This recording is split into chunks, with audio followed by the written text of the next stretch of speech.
Welkom bij HBVL Crimi, de wekelijkse Actua-podcast over de Limburgse criminaliteit met Tom Verstappen. De saga rond Lucio Aquino krijgt een nieuwe opvallende wending. Nadat hij kort voor kerst werd overgeleverd aan Italië, vraagt de correctionele rechtbank van Tongeren nu om zijn overlevering terug aan België.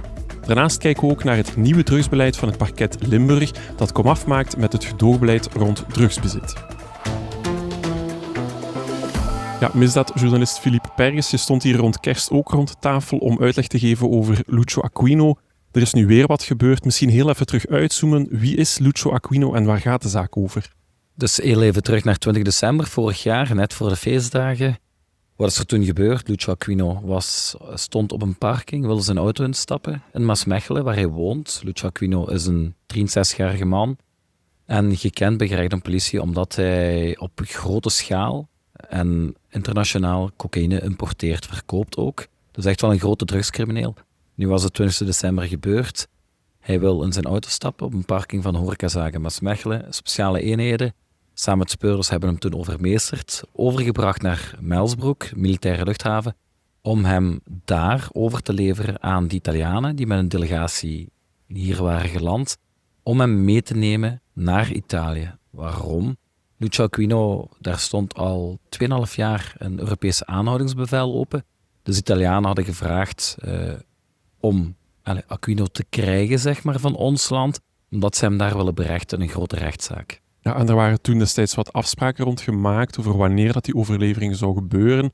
Plots gebeurde er dan iets waardoor dat versneld werd. Waarom wil Italië hem zo graag zo snel in Italië hebben? Misschien heel simpel. Eureka, zo heet het onderzoek wat daar gelopen heeft, waar nu de rechtszaak van gaat komen. Die zaak die start nu, zou tot ergens in maart duren, dus dat is toch wel heel even. En dan zal ook de zaak van Aquino behandeld worden. En Italië wilde hem per se in Italië hebben voor de behandeling van zijn onderdeel of zijn dossier in die grote zaak. Ja, want Eureka, dat is een zeer grote zaak in Italië. Vertel misschien eens kort, waar gaat die zaak eigenlijk over? Eureka is het resultaat van een jarenlang onderzoek, wat er gelopen heeft in heel Europa, verspreid over Europa, zelfs wereldwijd, zelfs buiten Europa. Italiaanse autoriteiten, Italiaanse speurders, die hebben samengewerkt, onder meer met de Belgische politie hier. En dat gaat over vertakkingen van 'Ndrangheta. 'Ndrangheta is een machtige maffia-organisatie die opereren vanuit Calabrië. En dat is een regio in het zuiden van Italië. 'Ndrangheta heeft tentakels verspreid, zoals ik al zei, over de wereld, waaronder ook in België. En Aquino wordt gezien als een heel belangrijk persoon binnen die organisatie van die maffia-clan. Ja, want dat weten we sinds kort ook wat meer, wat zijn rol daar juist zou geweest zijn. Hè? Wel, het komt erom neer dat, zo schrijven de Italiaanse media, Lucio Aquino zou volgens het onderzoek, volgens het Openbaar Ministerie, volgens de politie in Italië, zou Lucio rechtstreeks een vertrouwenspersoon zijn geweest van 2 grote maffiabazen die afkomstig zijn uit Africo. Africo is een stad in Italië en wordt ook gezien als een belangrijk bolwerk van de Calabrese maffia. Nu, de Italianen zeggen dat ze bewijzen hebben dat Lucio Aquino voor die 2 maffiabazen, dat hij dus rechtstreeks een vertrouwenspersoon was van de top van 'Ndrangheta. En hij zou een soort broker, makelaar zijn geweest, waarbij hij heel snel kon schakelen wanneer 'Ndrangheta om cocaïne vroeg. Dus de import van cocaïne is gegaan via, zo zeggen de Italianen, gegaan via Lucio Aquino, die dan met zijn contacten in Zuid-Amerika met de kartels rechtstreeks ook financierde, voorfinancierde, investeerde in grote ladingen cocaïne, die via zijn mannetjes die hij in de havens van Antwerpen en Rotterdam heeft, om die van daaruit dan te laten toekomen, vervolgens te verspreiden. En een gedeelte daarvan was dan stevast of toch regelmatig bestemd voor zijn Italiaanse opdrachtgevers, dus echte maffiabazen uit Calabrië. En dat is waarom dat hij nu in Italië zit. Opvallend is dan dat de correctionele rechtbank van Tongeren nu zelf een EAB, een Europees aanhoudingsbevel, heeft uitgevaardigd. Hoe zit dat? Waarom hebben ze dat gedaan? Wel, het komt eigenlijk op het volgende neer. Italianen openstaand EAB al 2,5 jaar. Dat is nu uitgevoerd. Maar de advocaten hebben meteen van leren getrokken daartegen. Want ze zeiden van, dit is onwettig, hebben ze gezegd. Dus hij heeft 3 advocaten die alle 3 zeiden van, hier is iets gebeurd wat niet mag. Want dat gaat dan specifiek over de gemaakte afspraken tussen het parket en het team van Aquino om hem voorlopig nog niet over te leveren aan Italië. Hè? De advocaten zeggen dat zij een papier hebben, een document, waarop een garantie staat dat Aquino het proces Costa, wat binnenkort hier van start gaat, 2 februari, dat hij dat mag bijwonen. Ze zeggen ook dat er een medische test is waarin staat dat Aquino, gezien zijn medische toestand, niet mag vliegen, dat dat levensgevaarlijk is. Hij is dus vanuit ons land naar Italië overgevlogen, daar doen ze moeilijk over. Maar ook het feit dat dus die garanties op papier zouden staan dat hij Costa mag bijwonen. En door hem uit te leveren in Italië, en het dreigt aan een gedrang te komen, want de Italianen zullen misschien niet geneigd zijn om hem terug naar hierover te leveren, terwijl zijn aanwezigheid, althans zo zou op papier staan, wel vereist is tijdens Costa. Ja, want Costa, dat is opnieuw weer een groot drugsdossier dat hier loopt op dit moment. Moeten we de aanvraag van de correctionele rechtbank in Tongeren, het EAB waar we het over hebben, zien in het licht van het proces om dat goed te kunnen voeren? Of gaat het meer over het toch honoreren van de gemaakte afspraak? Hoe moeten we dat juist zien? Wellicht hangt het een met het andere vast. Het EAB van hier zegt gewoon van, kijk, Lucio Aquino zit nu bij jullie, zit in Rome, in de gevangenis op dit moment. Wij willen dat hij naar hier komt om de zittingsdagen van Costa bij te wonen. Want die afspraken zijn eerder met hem gemaakt. Hij wil persoonlijk aanwezig zijn. Wij willen dat dat ook het geval is, dat dat uitgevoerd wordt. Dat is wat de correctionele rechtbank van Tongeren hier zegt. Door dat EAB uit te schrijven, af te vaardigen, hebben ze natuurlijk ook een stok achter de deur om, wanneer het proces aanvat en Aquino toch niet hier is, dat ze mogelijk kunnen zeggen van, kijk, we hebben wel het nodige gedaan om hem hier te krijgen. Alleen is dat, misschien door omstandigheden, dat weten we nog niet gelukt. Dus we kunnen zeggen, enerzijds het honoreren van gemaakte afspraken. Kijk, wij stellen ons open op. Wij tonen ons dienstbaar naar de verdediging toe. Wij willen ook dat hij hier is. Maar anderzijds is dat natuurlijk ook het bewijs van, kijk, we doen er ook alles aan. Dus waarom zou het proces niet kunnen doorgaan? Want wij hebben dat niet belemmerd, die rechtsgang. Ja, en kunnen we zeggen dat de overlevering aan Italië, dat eigenlijk opnieuw een bom legt onder Costa? Is het zo simpel om dat zo te zeggen? Die kans bestaat er natuurlijk. We kunnen niet in de kaart kijken van wat de verdediging hier gaat doen. Maar ze hebben wel te kennen gegeven, de advocaten van Aquino, van kijk, we gaan tot het uiterste om Aquino terug te krijgen. We hebben al eerder wrakingsverzoeken gezien tijdens Costa, omwille van diverse redenen. Het feit dat er een EAB is misschien niet alleen voor de correctionele rechtbank een stok achter de deur om aan te tonen van kijk eens, we doen ons best. Kan ook voor de verdediging munitie zijn om te zeggen van er is een EAB, de rechtbank wil dat hij hier is en hij is niet hier, dus kan het proces niet doorgaan. Nogmaals, we kunnen dat niet voorspellen, maar de kans bestaat natuurlijk wel dat wanneer Aquino niet hier zal zijn met Costa, dat we daar opnieuw een probleem dreigen te krijgen. Natuurlijk is het ook zo. We hebben een EAB, dat is in het Nederlands, dat moet vertaald worden, dat moet nog overgemaakt worden in Italië. Hoe snel gaan ze in Italië reageren? Het is niet lang meer, 2 februari staat echt over de deur. Het is nog maar een paar weken. Vrees dat het moeilijk wordt en dan zullen we moeten afwachten of dat ook gevolgen heeft voor Costa. Liep dat drugs een steeds groter probleem is in onze samenleving. Dat wordt niet enkel duidelijk door grote drugsdossiers zoals Costa en Eureka. Je hebt recentelijk ook de nieuwe reeks van Erik Goens, Dealen met Coke, waarbij dat toch wel erg duidelijk wordt. Jij sprak ook met de Limburgse procureur des Konings Frank Blijen. Hoe was dat gesprek eigenlijk? Wel, dat gesprek is gevoerd naar aanleiding van het nieuwe drugsbeleid wat ze in Limburg hanteren met nieuwe richtlijnen. Die nieuwe richtlijnen sinds dit jaar van kracht. Het gaat er eigenlijk om het volgende. Ze maken zich zorgen hier over de normalisering van drugsgebruik in onze regio, in ons land. Normalisering van drugsgebruik wil ook zeggen dat het probleem is wat groeit. Want er wordt meer en gemakkelijker drugs gebruikt. Drugs is betaalbaarder geworden ten opzichte van enkele decennia geleden, zelfs een 10-tal jaren geleden. Met gevolg dat er dus de vraag stijgt, dus ook het aanbod stijgt. En ze zien dat dat hier gepaard gaat met toch wel problemen die de maatschappij ontwricht. Dan hebben ze bij het parket gezegd, we moeten dat anders gaan behandelen, we moeten dat probleem gaan aanpakken. En we gaan ook kijken aan de basis, bij de gebruiker. Hoe gaan we dat doen? We gaan een nieuw systeem ontwikkelen, waarbij we ook niet langer het softdrugs gebeuren, dus het zijn de cannabis, dat we dat niet langer gaan gedogen. Want hoe zit dat vandaag? Elk drugsbezit in ons land is verboden, volgens de wet. Dat geldt overal zo, dat is voor iedereen zo. Alleen in de realiteit, in de praktijk, drugsbezit, zijn de softdrugs, cannabis, werd Als het voor eigen gebruik was, dus gebruikershoeveelheden, werd dat gedoogd. In de zin van, mensen krijgen een vereenvoudigd PV, maar daar werd nooit iets mee gedaan. Dus dat bleef altijd liggen. Dat kwam zelfs niet bij het parket. Geen vervolging. Met gevolg dat agenten enkele drugs afpakken van mensen, maar ook niet meer dan dat. Ja, en weten we eigenlijk waarom dat men nu net het geweer van Schouder gaat veranderen daarin? We hebben sowieso een nieuwe procureur sinds het voorjaar 2024 en van procureur Frank Blijen, procureur des Konings in Limburg, is wel geweten dat hij al jaren een voorvechter is van een strenger drugsbeleid.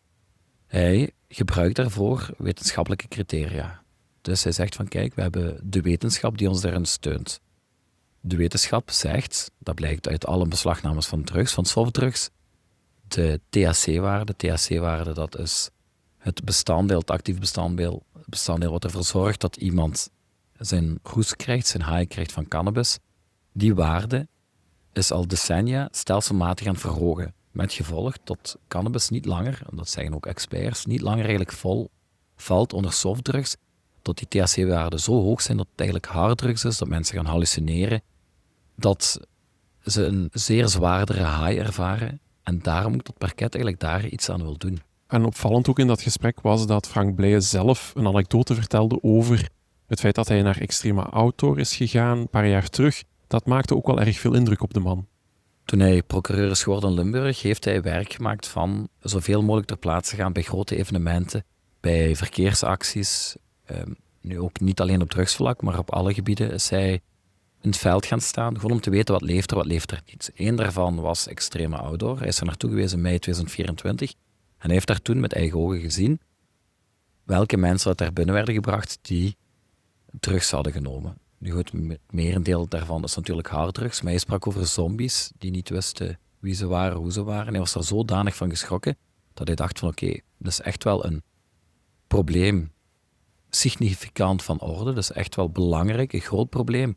En we moeten er iets aan gaan doen. En dan is hij gaan nadenken met het parket, met alle partners ook, binnen justitie, maar ook buiten justitie, dus hulpverlening, gevangeniswezen, zijn ze gaan kijken van wat kunnen we doen, wat is mogelijk en hoe moeten we dat doen. Ja, want Frank Blijen sprak ook specifiek over de grote impact die dat gebruikers hebben op de samenleving. Ik denk dat we natuurlijk allemaal wel de voorbeelden kennen van chemisch afval dat gedumpt wordt van drugslabo's en zeer tastbare voorbeelden van de impact op de samenleving van de productie en verkoop van drugs. Hij wees dat toch wel aan dat de gebruikers ook wel degelijk een enorme impact maken. Hè? Ja, het komt er eigenlijk op neer, volgens de procureur, dat er heel wat misdrijven terug kunnen worden gebracht naar het gebruik van drugs. Wat hebben ze gedaan, nu ook het voorbije jaar? Bij elk misdrijf wat wordt gepleegd, hebben ze geprobeerd om bij de verdachte, dus degene die het gedaan heeft, om te gaan horen hoe het gesteld is met zijn leven. Dus stelt hij het goed persoonlijk? Is hij getrouwd? Heeft hij werk? Gaat hij naar school? Of zij, gaan ze naar school? En hij heeft dan ook gekeken van, is er middelengebruik? Alcohol, drugs, gaat dat gepaard met schulden? Alles werd in overweging genomen, alles werd onderzocht. En uit die cijfers zou blijken dan volgens het parket, volgens de procureur, dat steeds meer misdrijven een verband houden met drugsgebruik. Want wat zien zij? Verkeersongevallen waarbij mensen onder invloed zijn. Ze zien ook mensen die gaan stelen, die gaan inbreken om hun drugs te kunnen betalen. Ze hebben niks meer, ze moeten dat kunnen betalen. Er zijn geweldfeiten, afpersingen op straat, mensen die geld gaan achterhouden ook, die een belasting niet meer te betalen, mensen die thuis, familiaal geweld. Blijkbaar kan dat heel vaak herleid worden, teruggebracht worden naar, zij het alcohol, maar zij het zeker ook drugs. Dus dat is echt wel frequent aanwezig bij het vaststellen van misdrijven. Ja, en ook natuurlijk op ons zorgpersoneel. Denk maar aan mensen die acute problemen ervaren door drugsgebruik. Dat zet natuurlijk ook heel veel druk op onze samenleving. Hè? Ja, inderdaad. Psychoses, ziektes, ook werkongevallen. Bijvoorbeeld mensen die gekwetst raken tijdens het werk, die gewond raken tijdens het werk, omdat ze toch nog gevolgen dragen van drugs, ook al zijn ze maar occasioneel gebruiker, ook al is dat al enkele dagen geleden geweest. Blijkbaar valt dat nog terug te sporen, valt dat terug te brengen dan naar dat drugsgebruik, die feiten. Met gevolg dat zo zeggen ze bij het parket van Limburg, de gezondheidszorg wordt overbelast. De gezondheidszorg is al overbelast. Wat moeten we doen op een moment, wanneer we op een punt komen, dat we 2 mensen moeten gaan helpen. Eentje die doodziek is en nooit drugs gebruikt heeft. en één de andere die doodziek is, die wel al jaren met een verslaving kampt. Gaan we dan kiezen wie we gaan redden en wie niet? Als het op dat punt moet komen, is het ver gekomen, dat willen we vermijden. Dus willen we dat probleem, dat druggebruik, gaan aanpakken. Mogen we spreken van een fundamentele shift? Ik denk dat het duidelijk is dat de jaren ervoor toch wel vooral gekeken werd naar de criminele organisaties die het produceerden en het verkopen van drugs. Ja, dit voelt als een fundamentele shift. Ben ik daar fout in? Nee, dat klopt. Waar het ook weer op neerkomt. Procureur Van Blijen zegt, we moeten het drugsprobleem aanpakken. Drugscriminaliteit, heel groot probleem. We gaan erop duwen. Duwen bovenaan de ketens. Dat wil zeggen op de leveranciers, op de tussenpersonen, de mensen die het verkopen, dealers onder meer. We gaan daar hard op inzetten. We gaan die proberen te pakken. We gaan het drugsgeld dat wordt gebruikt om wit te wassen, we gaan het afnemen, of toch zo goed mogelijk proberen af te nemen, zodat de economie niet ontwricht wordt, zodat de samenleving niet ontwricht wordt. Maar, zo zegt procureur Blijen, als we duwen op het aanbod, dan kunnen we niet de vraag ongemoeid laten. En de vraag, de gebruikers, de occasionele gebruikers, ook daar moeten we gaan zeggen, zo stelt de procureur, dit kan zo niet verder, we gaan ook u bestraffen. En van daaruit is eigenlijk dit drugsbeleid gegroeid. Want ja, zonder vraag geen aanbod, denk ik dan. Hè? Ja, inderdaad. En op die manier wil ze de drugsketen verstoren. Philippe, die nieuwe regels die zijn van kracht sinds 1 januari 2026, vanaf dit jaar. Wat houden ze nu eigenlijk juist in? Het komt erop neer dat er binnen Limburg nu gewerkt wordt met onmiddellijke middelijke schikkingen. Dus OMS, kort gezegd. Wat zijn dat? Dat zijn eigenlijk gewoon boetes die meteen betaald moeten worden door de overtreder. We gaan geen klopjacht organiseren op drugsgebruikers, zo zeggen ze hier in Limburg. Dat gaan we niet doen en we gaan niet meer controleren. We gaan niet op elke hoek van de straat staan om mensen te kunnen vatten omdat zij wiet, cannabis op zak hebben of een joint opsteken. Dat doen we niet. Maar zij die betrapt worden, die vroeger bijvoorbeeld, in het geval van cannabis, een vereenvoudigd PV tegen zich kregen opgesteld en enkel alleen hun gebruikershoeveelheid moesten afgeven, die mensen gaan we nu beboeten door hen €125 aan te rekenen via een onmiddellijke middelijke schikking. Ja, en dat gaat dan over softdrugs. Wat als je bijvoorbeeld met coke op zak... Alle andere drugs, van lachgas tot cocaïne, tot heroïne, tot pillen, ecstasy, GHB, noem maar op. Ketamine doet er niet toe. Alle andere drugs, harddrugs, wordt €200. Het gaat natuurlijk om gebruikershoeveelheden en enkel bij personen vanaf 24 jaar. Want, zo zeggen ze bij het parket, iedereen tot en met 23 jaar, daar kiezen we voor een andere aanpak. Waarom? Ook weer wetenschappelijke inzichten die aantonen dat iedereen jonger dan 24 jaar is nog gemakkelijker te helpen. In de zin van, daar gaan we naar hulpverlening kijken, we gaan het aanbieden en daar kunnen we nog tot een mentaliteitswijziging komen. Veel gemakkelijker. Die zijn er vatbaarder voor, omdat ze nog niet helemaal volgroeid zijn mentaal dan. Dus, zeggen ze hier in Limburg, boven of vanaf 24 jaar gaan we mensen onmiddellijk beboeten bij gebruikershoeveelheden. Onder de 24 jaar, dus tot en met 23 jaar en minderjarigen, daar kiezen we resoluut voor begeleiding.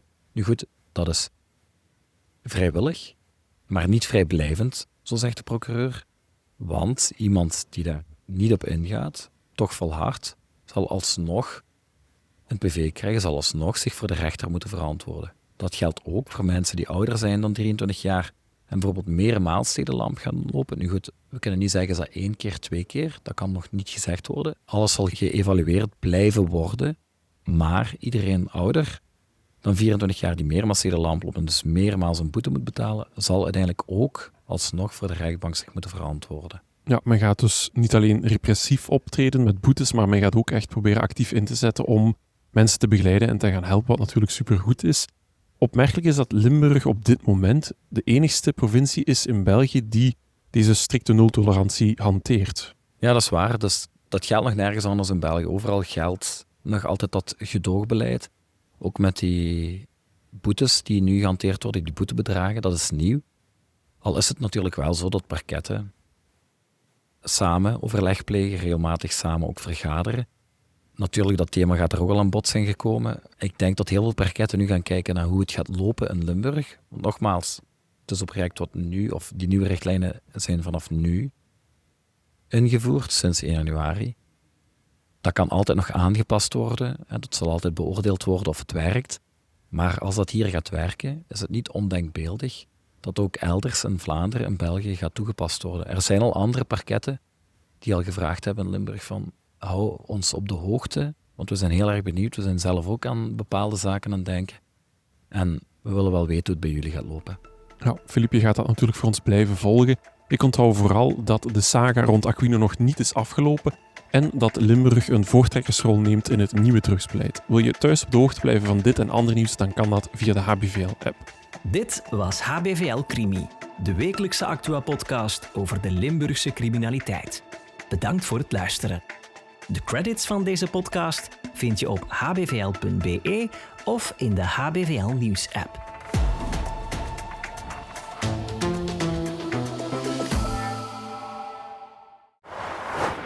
Bedankt voor het kijken. Wil je meer Limburgs nieuws? Abonneer je dan op ons kanaal of check het in de HBVL-app. Tot de volgende keer.